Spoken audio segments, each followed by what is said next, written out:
Hello students, कल मैंने जो एक्सरसाइज भेजी थी उसमें 3.1 के क्वेश्चन नंबर 4 फर्स्ट पार्ट तक भेजे थे, पर सेकंड पार्ट बाद में करके भेजा था। उसमें कुछ बच्चों को प्रॉब्लम आ रही थी। अब देखिए, ये क्वेश्चन नंबर तुम्हारा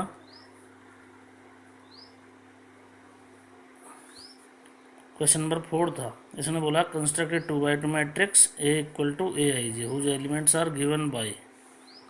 तो फर्स्ट पार्ट मैंने किया था, ठीक है। फिर सेकंड पार्ट बाद में करके भेजा है मैंने। नहीं देखा हो किसी ने, देख लेना। थर्ड तुम्हारे लिए छोड़ रखा है, सेम ऐसे ही कर लेना। इसमें किसी की प्रॉब्लम नहीं आई क्योंकि कोई मैसेज नहीं आया। क्वेश्चन नंबर 5 है, कुछ बच्चों ने किया है ये। Construct 3x4 matrix whose elements are given by. ये मैट्रिक्स है 3x4 ऑर्डर का। तो 3x4 ऑर्डर का मैट्रिक्स पहले हम अपनी तरफ से लेट करना पड़ेगा। एलिमेंट्स ये हैं उसके। अगर एलिमेंट्स ये फर्स्ट पार्ट में ये दे रखें, सेकंड पार्ट में ये दे रखें, तो इसका फर्स्ट पार्ट मैंने किया है। तो सबसे पहले तुम्हें क्या करना है, लेट ए इक्वल टू, ये 3x4 का मैट्रिक्स लेट किया हमने। फर्स्ट रो के element A11, A12, A13, A14, A21, A22, A23, A24, A31, A32, A33, A34। ये कितने ऑर्डर का मैट्रिक्स हो गया? बीरा 3x4 मैट्रिक्स। 3x4 ऑर्डर का मैट्रिक्स हो गया। 3 रो 4 कॉलम। अब एलिमेंट्स दे रखे हैं फर्स्ट पार्ट में हमको। ए आई जे दिया हुआ है equal to 1/2 mod of -3i plus J, ये दे रखा है।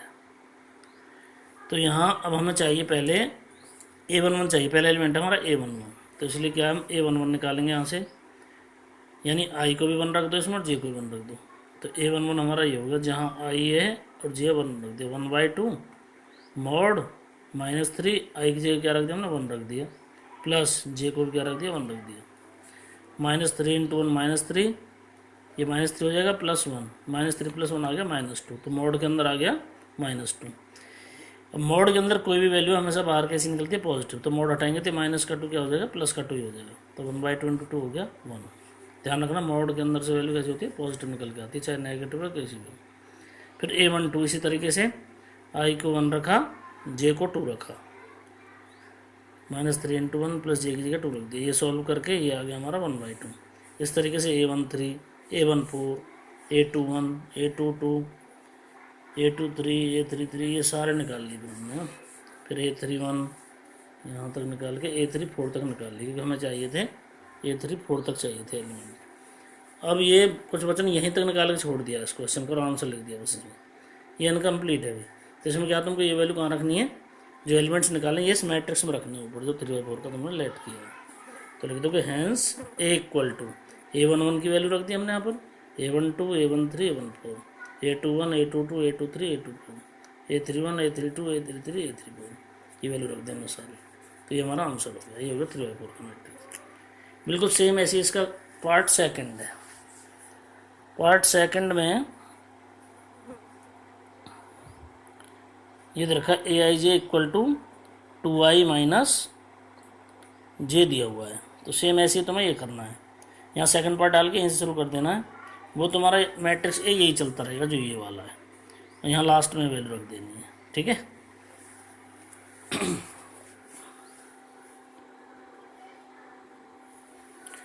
अब देखिए क्वेश्चन नंबर 6 है, find the values of x, y and z from the following equations. ये रखे हैं फर्स्ट पार्ट में दिया हुआ है दिस मैट्रिक्स, बीच में इक्वल टू का साइन है, दिस मैट्रिक्स। तो इसमें देखो मैट्रिक्स दोनों इक्वल हैं। This matrix equal to this लिखा हुआ, बीच में इक्वल टू का साइन है। मैंने कल बताया था 2 मैट्रिक्स इक्वल कब होते हैं, जब उनका ऑर्डर सेम हो। ऑर्डर है दोनों का सेम दे ही रखा है। जब इक्वल बोल रखा तो ऑर्डर भी सेम और सेम ही है। तो करस्पॉन्डिंग एलिमेंट्स में कैसे होना चाहिए, इक्वल होना चाहिए। तो इसका मतलब 4 के करस्पॉन्डिंग एलिमेंट है वाई, तो इसका मतलब वाई की वैल्यू क्या होनी चाहिए, 4 होनी चाहिए। 3 के करस्पॉन्डिंग जेड है, जेड 3 होना चाहिए। एक्स के करस्पॉन्डिंग यहाँ 1 है, तो एक्स की वैल्यू क्या होनी चाहिए, 1 होनी चाहिए। 5 के करस्पॉन्डिंग 5 है ही। तो यहाँ से जब कंपेयर करके क्या आ गया, जब इक्वेटिंग करेंगे तो x = 1 हो गया, y = 4 हो जाएगा, z = 3। ये आंसर हो गया बस। सेकंड पार्ट में दे रखा है ये 2/2 का मैट्रिक्स है, ये भी 2/2 का, ये भी इक्वल टू का साइन दे रखा बीच में, यानी दोनों मैट्रिक्स इक्वल है। अगर मैट्रिक्स इक्वल है तो करस्पॉन्डिंग एलिमेंट्स भी इक्वल होंगे। तो X plus Y equal to क्या हो जाएगा, ये एक्स प्लस वाई इक्वल हो जाएगा 6 के। तो एक्स वाई इक्वल टू 6 रख लिया, विच एम्प्लाइज यहाँ से वाई सेपरेट कर लो, 6 माइनस एक्स हो गया, ये वाला एक्स हमने कर भेज दिया, इसे इक्वेशन नंबर फर्स्ट में आ गया। फिर 5 प्लस जेड किसके इक्वल हो जाएगा, 5 के, क्योंकि 2 तो 2 के इक्वल है, 2 से हमको लेना देना नहीं, क्योंकि हमें एक्स वाई जेड की वैल्यू चाहिए। तो 5 प्लस जेड इक्वल टू 5, तो यहाँ से 5 इधर जाएगा, तो जेड इक्वल टू 5 माइनस 5 यानी 0 आ जाएगी वैल्यू। उसके बाद X into Y equal to क्या हो जाएगा, 8, X into Y equal to 8, तो इसको हमने X into Y equal to 8 रख दिया, विच एम्प्लाइज एक्स इंटू यहाँ वाई की वैल्यू क्या है 6 माइनस एक्स, इक्वेशन फर्स्ट से उठा कर रख दिया, इक्वल टू 8, एक्स से अंदर इंटू किया 6 एक्स में से एक्स स्क्वायर, 8 इधर आएगा माइनस 8 इक्वल टू 0, फिर यहाँ से माइनस कॉमन लेके 0 में भेज दिया, तो एक्स स्क्वायर प्लस का हो गया 6 एक्स माइनस का 8 प्लस का, ये कर दिया, फैक्टर किया इसके -4 और -2, तो x minus 4 into x minus 2 0 हो गया, एक्स वैल्यू 4 एक्स वैल्यू 2। अब एक्स की दो वैल्यू आएंगी, दो वैल्यू एक्स की दो वैल्यू वाई की आएंगी। फिर इफ एक्स इक्वल टू 4 है, देन फ्रॉम इक्वेशन फर्स्ट में यहाँ पर रख दो, एक्स वैल्यू रख दो 4, तो वाई इक्वल टू कितना आ गया 6 माइनस 4 यानी 2 आ जाएगा। तो हमारा आंसर क्या बनेगा, X equal to 4, Y equal to 2 और जेड हमारा 0 हमने यहाँ निकाल रखा है। एक आंसर तो ये हो गया। दूसरा एक्स की वैल्यू 2 भी थी हमारे पास, तो यहाँ 2 रखोगे, तो X equal to 2, then from equation first Y equal to 6 minus 2 यानी 4 हो गया। तो आंसर क्या बन गया, x2 y4 और z0 है, ये इसका आंसर हो गया। थर्ड पार्ट और है इसमें, वो तुम्हें करना है इसी तरीके से, उसे सॉल्व कर लेना, ठीक है। उसके बाद है 6 का थर्ड पार्ट, ये तुम्हें करना है। क्वेश्चन नंबर 7 है ये, find the values of A B C and D from the equations. Same ऐसी है, 2x2 ऑर्डर का मैट्रिक्स है, 2x2 का इक्वल दे रखा है, तो करस्पॉन्डिंग एलिमेंट्स इक्वल करोगे, A minus B equal to -1 रख लेना, इक्वेशन फर्स्ट मान लेना, 2a minus B equal to 0 equation second मान लेना। फिर दूसरी साइड में इधर 2a plus C equal to 5 ले लेना, 3c plus D equal to 13, तो इसे थर्ड इक्वेशन मानना है, 3c plus D equal to 13 को 4 मानना है।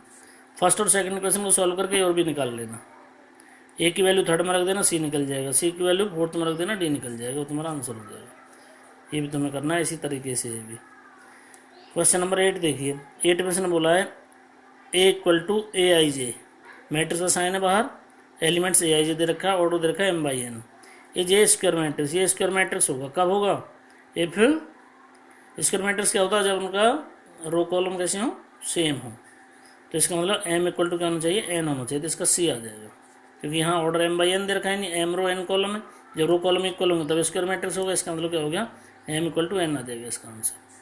क्वेश्चन नंबर 9 है, which of the given values of x and y make the following pair of matrices equal.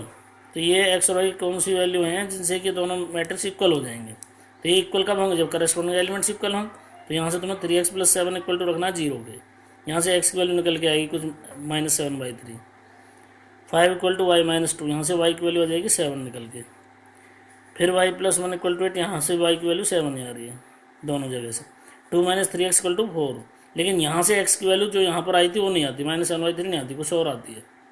तो x की वैल्यू चाहे यहाँ किसी भी एलिमेंट्स को लेकर निकाले, x की वैल्यू से एक ही होनी चाहिए बस, चाहे यहाँ पर कितनी बार भी x दे रखा हो, लेकिन x की वैल्यू तो डिफरेंट आती है दोनों से, y की सेम आ जाती है, तो यहाँ लिख देंगे नॉट पॉसिबल टू फाइंड, ये इसका आंसर हो जाएगा बी, ठीक है। यूनिक सॉल्यूशन होना चाहिए, x और y की एक एक ही वैल्यू आनी चाहिए। उसके बाद ये तुम्हारा था number of all possible matrix of order 3/3 with each entry 0 और 1, ये मल्टीपल चॉइस क्वेश्चन है सारे 8 से लेके। तो इसने बोला है the number of all possible matrices of order 3/3 with each entry 0 और 1। तो 3/3 ऑर्डर के कितने मैट्रिक्स बनाए जा सकते हैं, अगर हर एक एलिमेंट या तो 0 हो या 1 हो। अब देखिए 3/3 ऑर्डर का मैट्रिक्स होगा जो, उसमें कितने एलिमेंट होंगे, 9 एलिमेंट होंगे। फर्स्ट रो में पहला एलिमेंट हो जाएगा, सेकंड हो जाएगा, थर्ड हो जाएगा। सेकंड रो में 3 एलिमेंट होंगे, थर्ड रो में भी 3 एलिमेंट। अब उसने बोला इस हर एक एलिमेंट को फिल करने के 2 तरीके हैं हमारे पास, कौन से, या तो 0 या 1, हर एक जगह। तो यहाँ 0 या 1 रख सकते हैं, यहाँ 0 1, यहाँ 0 1। हर एक को फिल करने के तरीके 2 तरीके हैं, इसको फिल करने के 2 हैं, या तो 0 लिखोगे या 1 लिखोगे। इसके भी 2, इसके भी 2, इसके भी 2, इसके भी 2, इसके भी 2, इसके भी 2, इसके भी 2, यहाँ परमुटेशन लगेगी। तो यहाँ लिखेंगे नंबर ऑफ वेज वैसे सॉल्व नहीं करना, वैसे डायरेक्ट समझ लो इसको। Number of ways to fill first element 2, second के 2, थर्ड के 2, फोर्थ के 2, इस तरीके से 9 टाइम आ गया। और परमुटेशन तो मल्टीप्लाई होती है टोटल नंबर ऑफ वेज निकालनी।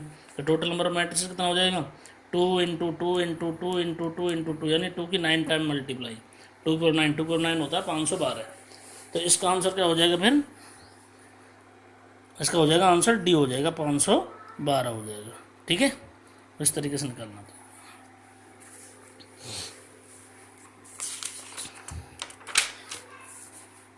अब नेक्स्ट टॉपिक शुरू करते हैं, नेक्स्ट एक्सरसाइज के लिए। उसमें एडिशन की जरूरत पड़ेगी, एडिशन ऑफ मैट्रिसेस। मैट्रिक्स 2 हो 3 हो कितने भी हों, उनको ऐड करना है। कैसे ऐड करते हैं, एफ 2 मैट्रिसेस, 2 मैट्रिक्स हैं मान लीजिए हमने अपनी तरफ से लिए। ए इक्वल टू, ये मैट्रिक्स का साइन हो गया, ए आई जे, ऑर्डर हो गया एम बाई एन। ए कोई मैट्रिक्स लिया कितना ऑर्डर का, एम बाई एन ऑर्डर का। एक मैट्रिक्स हमने बी ले लिया, एलिमेंट बी आई जे हो गया, ऑर्डर हो गया इसका भी M by N, are of same order. Then their sum A plus B is defined, यानी अगर 2 मैट्रिक्स है तुम्हारे पास, चाहे वो ए और बी हो, सी डी हो, कुछ भी हो, उनका ऑर्डर सेम है, ये समझना बस यहाँ पर। अगर ऑर्डर सेम है तो 2 मैट्रिक्स को हम ऐड कर सकते हैं। ए प्लस बी डिफाइंड का मतलब उन दोनों को हम ऐड कर सकते हैं। ऑर्डर सेम नहीं है तो A plus B not defined लिख दोगे, फिर कुछ नहीं करना। और अगर ऑर्डर सेम है तो ए प्लस बी एग्जिस्ट है या डिफाइंड है।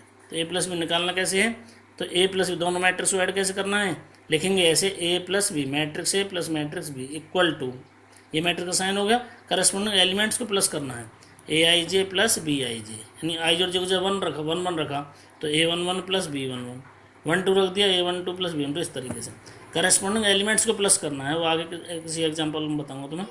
और ऑर्डर यही आएगा, ए और बी का जो ऑर्डर है वही ए प्लस बी का ऑर्डर आएगा, तो एम बाई एन ऑर्डर का ही ये मैट्रिक्स बनेगा। ठीक है, उसके बाद है डिफरेंस ऑफ 2 मैट्रिसेस। डिफरेंस में क्या है, ए माइनस, कंडीशन वही है, डिफरेंस के लिए भी ऑर्डर सेम होना चाहिए, मैट्रिक्स का सेम ऑर्डर का होना चाहिए दोनों। और डिफरेंस में बीच में क्या साइन आ जाएगा, माइनस आ जाएगा। जैसे ए माइनस बी निकालना है हमको, तो ए माइनस बी इक्वल टू क्या हो जाएगा, करस्पॉन्डिंग एलिमेंट यहाँ पर तो ऐड किए थे, लेकिन यहाँ पर क्या हो जाएंगे, subtract, A I J minus B I J हो जाएगा, ये ऑर्डर सेम रहेगा।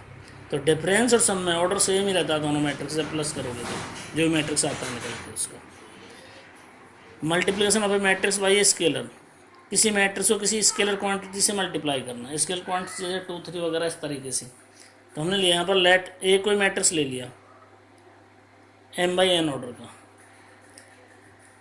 बी एनी मैट्रिक्स कोई मैट्रिक्स लिया, और के बी एनी स्केलर क्वांटिटी, और के कोई भी स्केलर है, के की वैल्यू कुछ भी हो सकती है। तो उसको फिर हमने मल्टीप्लाई किया इस मैट्रिक्स में, ए में इंटू करना है। जब इंटू करेंगे तो ये आ जाएगा के इंटू ए, इधर लेफ्ट साइड में। तो इसमें इंटू किया हमने, के इंटू ए लिख दिया, इक्वल टू के से फिर इधर भी इंटू, के इंटू ए वाला मैट्रिक्स लिख दिया। तो के को हम अंदर इंटू कर देंगे, यानी जितने भी एलिमेंट हैं के इंटू ए आई जे, यानी जितने भी एलिमेंट हैं सभी एलिमेंटों में के से इंटू हो जाएगा। एग्जाम्पल से समझिए, जैसे ए हमें दे रखा है 2/3 ऑर्डर का मैट्रिक्स ले लिया हमने, 1 2 3 4 5 इस तरीके से। हमें चाहिए 5a, क्या चाहिए, 5 स्केलर क्वांटिटी से 5 से इंटू करना है, तो बनेगा 5a इक्वल टू जितने भी एलिमेंट है सभी में 5 से इंटू कर दो। 5 1 जा 5, 5 2 जा 10, 5 3 जा 15, 5 4 जा 20, 5 5 जा 25, 5 6 जा 30, जितने भी एलिमेंट है सभी हमने 5 से इंटू कर दिया। ठीक है, ये समझ आ गया होगा। उसके बाद है मल्टीप्लिकेशन ऑफ 2 मैट्रिसेस। ये सबसे इंपॉर्टेंट है, ध्यान से समझना। 2 मैट्रिक्स के आपस में मल्टीप्लाई करना। कैसे मल्टीप्लाई, 2 मैट्रिक्स का तुमने सम देख लिया, ए प्लस भी कैसे निकालना है, ए माइनस भी कैसे निकालना है, और किसी मैट्रिक्स को किसी स्केलर क्वांटिटी से इंटू कैसे करना है वो भी देख लिया। अब 2 मैट्रिक्स की मल्टीप्लाई समझ लीजिए क्या है।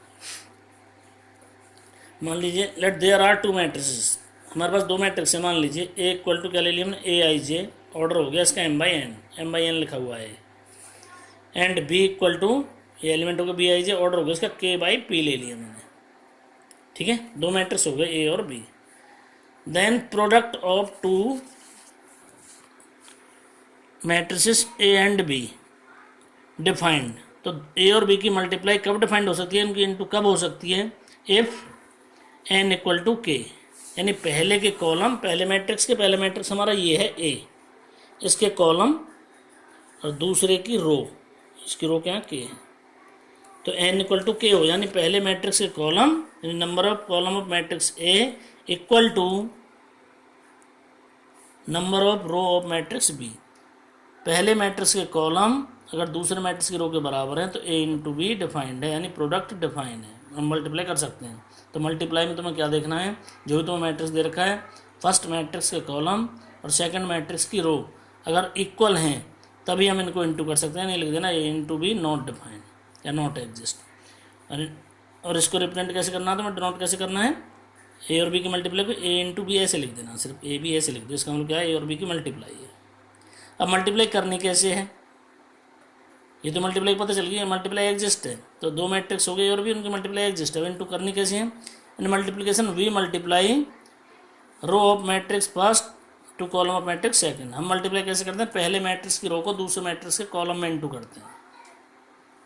कैसे करते हैं, एग्जाम्पल से समझिए, ये इंपॉर्टेंट है, इसे ध्यान से समझना थोड़ा। ए कोई मैट्रिक्स दे रखा है जिसमें फर्स्ट रो के एलिमेंट है 1 2 3, सेकंड रो के 4 5 6, थर्ड रो के 7 8 9। तो पहले की हमें रो की ज़रूरत है क्योंकि रो की कॉलम में करते हैं, तो पहले में रो ये फर्स्ट रो हो जाएगी R1 लिख दिया, ये सेकंड रो R2 लिख दिया, थर्ड रो R3 लिख दिया, ऑर्डर हो गया 3/3 का। दूसरा मैट्रिक्स बी हमारे पास ये एलिमेंट इसके फर्स्ट रो में 2 4, सेकंड रो में 1 0, थर्ड रो में 2 1। अब इसमें देखिए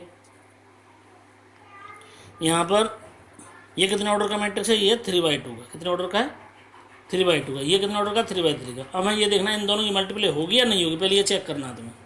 मैंने क्या बताया था मल्टीप्लाई के लिए, पहले के कॉलम, ये पहले कॉलम है ये 3 शो करता है, दूसरे की रो 3 है, पहले के कॉलम और दूसरे की रो दोनों इक्वल हैं, दोनों 3 3 हैं, इसका मतलब ए इंटू बी हो जाएगी, मल्टीप्लाई हो जाएगी, ए इंटू बी डिफाइंड हो जाएगी।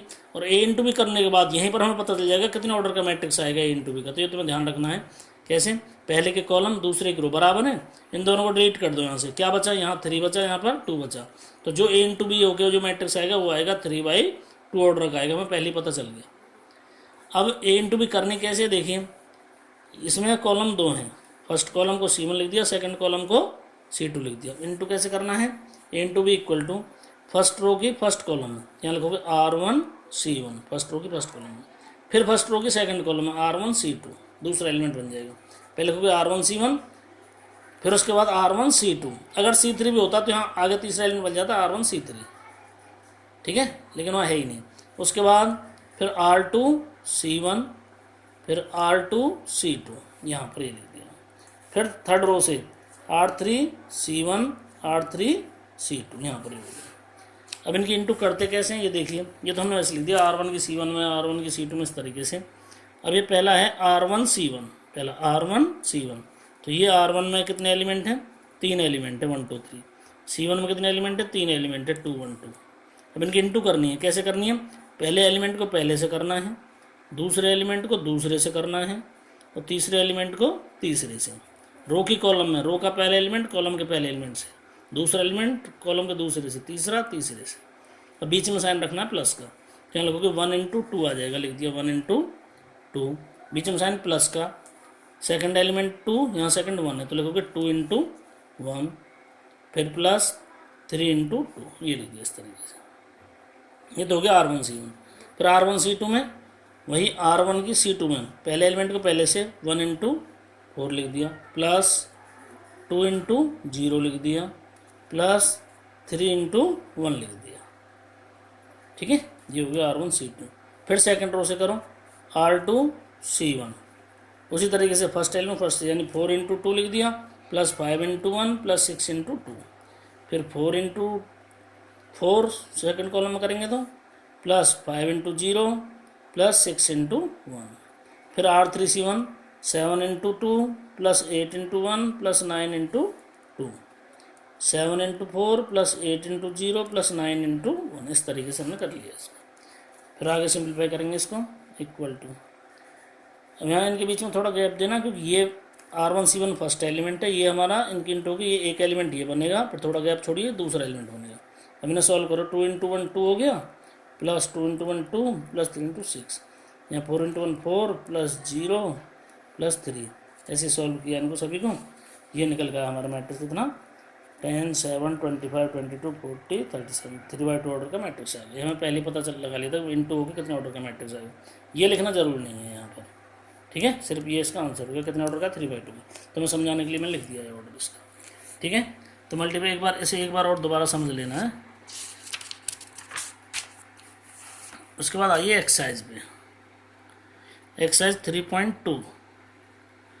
3.2 में जो फर्स्ट क्वेश्चन है उसमें 3 मैट्रिक्स दे रखे हैं। मैट्रिक्स ए दे रखा है, बी दे रखा है, सी दे रखा है, 3 मैट्रिक्स दे रखे हैं पहले से ही। फिर उसने फर्स्ट पार्ट दिया, उसमें बोला है फाइंड ए प्लस बी। तो हमें ए प्लस बी निकालना है। ए प्लस बी मतलब दोनों मैट्रिक्स को प्लस करना है, ए और बी को। तो ए प्लस बी को क्या हो गया, ए मैट्रिक्स लिख दिया प्लस ये बी मैट्रिक्स हो गया। तो यहाँ एडिशन में क्या करना है, करस्पॉन्डिंग एलिमेंट्स को ऐड करना है। तो क्या लिख दो, करस्पॉन्डिंग 2 के करस्पॉन्डिंग एलिमेंट 1 है, तो यहाँ लिखोगे 2 + 1, फिर 4 + 3, 3 + -2, 2 + 5। तो ये बन गया कितना, 2 + 1 कितना हो गया, 3 हो गया, 4 + 3 7 हो गया, प्लस माइनस माइनस होता है तो 3 - 2 हो जाएगा 1, 2 + 7, 2 + 5 7 हो गया। ये इसका आंसर होगा। ऐसे ऐड करना है। सेकंड पार्ट में उसने पूछा है ए - बी निकालने के लिए बोला है। तो ए - बी इक्वल टू क्या होगा, पहले ए मैट्रिक्स लिख दिया, माइनस का साइन माइनस लगाओ, फिर यहाँ बी लिख दिया। प्लस में और माइनस में करस्पॉन्डिंग एलिमेंट्स को प्लस माइनस करना होता है। तो यहाँ पर पहले हम प्लस किया तो प्लस कर दिया, अभी माइनस माइनस, तो 2 यहाँ पर साइन माइनस का तो माइनस लगाओ, 1 हो गया करस्पॉन्डिंग एलिमेंट्स। 4 - 3 हो गया, 3 - -2 तो माइनस माइनस प्लस हो गया, 2 - 5 सॉल्व किया, 2 - 1 1 बचेगा यहाँ पर, ये 4 - 3 1 हो गया, फिर 3 + 2 5 हो गया, 2 - 5 -3 हो गया। ये इसका आंसर हो गया। फिर थर्ड क्वेश्चन पूछा था 3a - c। क्या पूछा था, 3a - c। तो 3a 3 लिख लिया, इंटू में a जो मैट्रिक्स है इंटू इसके साथ a लिख दिया, माइनस ये हमारे पास c मैट्रिक्स लिख दिया। अब यहाँ पर 3 स्केलर क्वांटिटी है, इससे अंदर मैट्रिक्स में पहले इंटू कर। तो कैसे इंटू करेंगे, करस्पॉन्डिंग एलिमेंट, करस्पॉन्डिंग टोटल सभी एलिमेंटों में इंटू कर दोगे। 3 × 2 = 6, 3 × 4 = 12, 3 × 3 = 9 और 3 × 2 = 6। माइनस का साइन माइनस रखो, ये मैट्रिक्स ऐसे लिख दो। अब इनको माइनस करना है करस्पॉन्डिंग एलिमेंट्स को इस तरीके से, 6 - -2 तो माइनस माइनस प्लस हो गया, 6 + 2 हो गया, 12 - 5, 12 - 5 लिख दिया, 9 - 3, 6 - 4। हमने सॉल्व किया, ये 8 हो गया, ये 12 - 5 7 हो गया, ये 6 हो गया, ये 6 - 4 2 हो गया। ये तुम्हारा आंसर हो गया। ये 3a - ये थर्ड पार्ट हो गया। उसके बाद है तुम्हारा फोर्थ पार्ट। फोर्थ में उसने पूछा है a × b निकालना है, यानी मल्टीप्लाई करनी है हमको। तो a × b, तो पहले a मैट्रिक्स लिख दिया, इंटू में b मैट्रिक्स लिख दिया। ये फर्स्ट रो है, ये सेकंड रो, यानी 2 रो होगी इसके अंदर, column first column second column, 2 ही कॉलम इसमें। ये भी 2/2 का, ये भी 2/2 का, इसके कॉलम इसके रो बराबर है, मल्टीप्लाई हो जाएगी। तो कैसे इंटू करना, वही तरीका, फर्स्ट रो से फर्स्ट कॉलम, यानी R1 C1, फिर R1 C2, R2 C1, फिर R2 C2, इस तरीके से। फिर R1 C1 करो, पहले एलिमेंट को पहले से 2 × 1 आ जाएगा 2, प्लस 4 × -2 -8, तो प्लस माइनस माइनस हो जाएगा, मैंने डायरेक्ट लिख दिया थोड़ा। 2 × 3 6 हो जाएगा, प्लस 4 × 5 20 हो गया। करस्पॉन्डिंग एलिमेंट्स की इंटू किए, पहले को पहले से, दूसरे को दूसरे से। इसमें भी पहले को पहले से, दूसरे को दूसरे से। अब R2 C1 में 3 × 1 आ जाएगा, प्लस 2 × -2 -4, तो प्लस माइनस माइनस हो गया। 3 × 3 9, प्लस 2 × 5 10। सॉल्व किया इनको, ये आ गया। ये a × b है, ठीक है। फिर b × a है। अब b × में पहले b मैट्रिक्स आ जाएगा, फिर a मैट्रिक्स आ जाएगा। 2/2 का ये है, 2/2 का ये है, इसके कॉलम इसके रो बराबर है, इंटू हो जाएगी। तो वही तरीका, R1 C1, R1 C2, R2 C1, R2 C2। तो पहले R1 C1, ये मैंने और डायरेक्ट लिखा, वो नहीं लिखा, तो जरूरी नहीं है, तुम डायरेक्ट ये कर सकते हो। तो R1 C1, तो फर्स्ट रो की फर्स्ट कॉलम में करेंगे। तो फर्स्ट पहला एलिमेंट 1 है, यहाँ पहला एलिमेंट 2 है, तो 1 × 2 2 आ गया, प्लस 3 × 3 9। फिर R1 C2, इसी रो से सेकंड कॉलम करो, 1 × 4 4 हो गया, प्लस 3 × 2 6 हो गया। R2 C1 -2 × 2 -4 हो गया, प्लस 5 × 3 15 हो गया। फिर यहाँ पर -4 × 4 -2 × 4 -8 हो गया, प्लस 5 × 2 10 हो गया। 2 + 9 11, ये 10, 15 - 4 11, -8 + 10 प्लस का 2 आ गया। ये तुम्हारा b × है। ये ध्यान देना, a × b not equal to b × A, जरूर नहीं कि ये भी बराबर है, a b not equal to B होता है N2 में। हाँ, A plus B equal to B plus A हो सकता है इसमें। A into B not equal to B into A, कहीं A into B B into A लिखा तुम दोनों में सेम लिखो, गलत होगा फिर ये ए इंटू बी अलग आता है, बी इंटू अलग आता है। हाँ, लेकिन ए प्लस बी हो या ए माइनस बी, दोनों साइन लगा दिए, ए प्लस बी या माइनस बी, ए प्लस बी होता है बी प्लस ए के,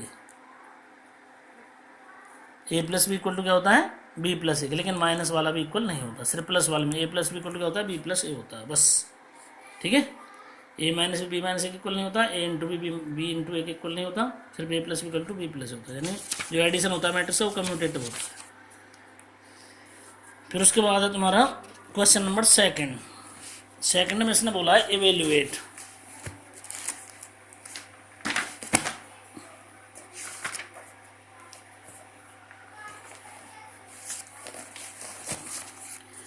ये है एक्सरसाइज 3.2। फर्स्ट क्वेश्चन के मैंने चारों पार्ट कर लिए, अभी ये तुम्हारा सेकंड क्वेश्चन का फर्स्ट पार्ट। सेकंड में कंप्यूट द फॉलोइंग, तो लिखा है एक मैट्रिक्स लिख रखा है प्लस में, प्लस का साइन, फिर दूसरा मैट्रिक्स लिखा हुआ है, तो इन्हें तुम्हें ऐसे लिख देना है जैसे मैंने लिखा कॉपी में, जैसे इसमें दिया हुआ था बुक में, जैसे प्लस ऐसे लिखा हुआ था। अब बीच में प्लस का साइन तो प्लस कर दो, करस्पॉन्डिंग एलिमेंट्स को प्लस कर दो, तो ए प्लस ए लिख दिया, फिर बी प्लस बी हो गया, माइनस बी प्लस बी हो गया, ए प्लस ए हो गया। अब ये हो गया ए प्लस ए 2 ए हो गया, ये 2b हो गया, ये 0 हो गया, ये 2a हो गया, ये ऐड कर लिया हमने। ठीक है, इसी तरीके से अब आगे जो क्वेश्चन है इसमें इसी तरीके से तुम्हें वो करने हैं, प्लस है प्लस का साइन लगा तो प्लस कर दो, माइनस का है तो माइनस कर देना। तो तुम्हें ये सेकंड क्वेश्चन के 4 पार्ट करने कंप्लीट। क्वेश्चन नंबर 3 में कोई साइन नहीं, इसका मतलब इंटू है ये, दिस इंटू दो, बीच में कोई साइन नहीं है सभी में। तो इनमें क्वेश्चन नंबर 3 है, जो 3 में है तुम्हारे 6 पार्ट हैं, इनमें करनी है मल्टीप्लाई। पहले देखना कितना ऑर्डर है, कितने ऑर्डर का मैट्रिक्स आएगा, और मल्टीप्लाई करके अब फिर देखना है मल्टीप्लाई करना है इसका। तो क्वेश्चन नंबर 3 भी तुम्हें करना है अपने आप। क्वेश्चन नंबर 4 है, 4 में इसने बोला है ए दे रखा है, बी दे रखा है, सी दे रखा है, देन कंप्यूट। तो ए बी सी 3 मैट्रिक्स दे रखे हैं, तो तुम्हें निकालना है ए प्लस बी। निकाल सकते हो पीछे जैसे निकाला था, ए लिखोगे प्लस में बी इक्वल टू ये मैट्रिक्स प्लस ये मैट्रिक्स, करस्पॉन्डिंग एलिमेंट्स को प्लस कर दोगे, 3/3 के आ जाएगा, ऐड होगी। बी माइनस सी ऑर्डर सेम है, 3/3 के हैं दोनों, बी माइनस सी इसमें से माइनस कर दोगे जैसे पहले किया है क्वेश्चन नंबर फर्स्ट में। फिर आगे और वेरीफाई करवा रहा है वो, A plus B minus C equal to A plus B minus C. तो तुम्हें क्या करना है, बी माइनस सी तुमने पहले निकाल रखा है, यहाँ एक मैट्रिक्स आगे होगा कोई, फिर तुम यहाँ लिखोगे पहले A plus bracket B minus C equal to A matrix यहाँ से लिख देना है, प्लस बी माइनस सी जो वैल्यू यहाँ से आई है, उन्हें सॉल्व करो, जो भी आएगा उसे क्वेश्चन नंबर फर्स्ट मान लो। फिर उसके बाद ए प्लस बी ब्रैकेट बंद माइनस सी लिखो, ए प्लस बी तुमने यहाँ निकाला है कुछ, वो मैट्रिक्स लिखो, माइनस में ये सी लिख दो, तो वैल्यू आएगी सॉल्व करके, उसे इक्वेशन सेकंड मानना है। फर्स्ट और सेकंड में जो रिजल्ट आया वो सेम आएगा तुम्हारा, तो लिख दोगे from equation first and second this equal to this, hence verified. ठीक है, क्वेश्चन नंबर 5 है, ए दे रखा है मैट्रिक्स, बी दे रखा है, इसने बोला then compute 3a minus 5b। तो तुम्हें क्या निकालना, 3a पहले लिखोगे, ए मैट्रिक्स लिख लो, फिर कॉमा बी लिख लो, फिर लिखो direct 3a minus 5b equal to, तो 3 इंटू, इसमें 3 से इंटू करो सभी एलिमेंटों में, तो 3 से इंटू करोगे तो ये बन जाएगा 2 3 5, इसी तरीके से 1 हो जाएगा, 2 हो जाएगा, 4 हो जाएगा, 7 6 ये 2 हो जाएगा, माइनस 5b, 5 से इंटू कर दोगे इसमें, तो ये अपॉन वाले 5 हट जाएंगे, 2 हो जाएगा, 3 हो जाएगा, ये 5 हो जाएगा, ये 1 2 4 हो जाएगा, इस तरीके से फिर सॉल्व कर लेना, सिंपल हो जाएगा तुम्हारा। 6 इसी तरीके 6 है, तो तुम्हें इसके 6 तक सम करने हैं 3.2 के। 6 के बाद फिर मैं कल बताऊंगा, तो मैं कल भेजूँगा उस वीडियो में। किसी को प्रॉब्लम हो व्हाट्सएप पे मैसेज कर देना, किसी क्वेश्चन में जो भी दिक्कत हो, सिर्फ पढ़ाई से रिलेटेड ही मैसेज करें इसमें। ओके।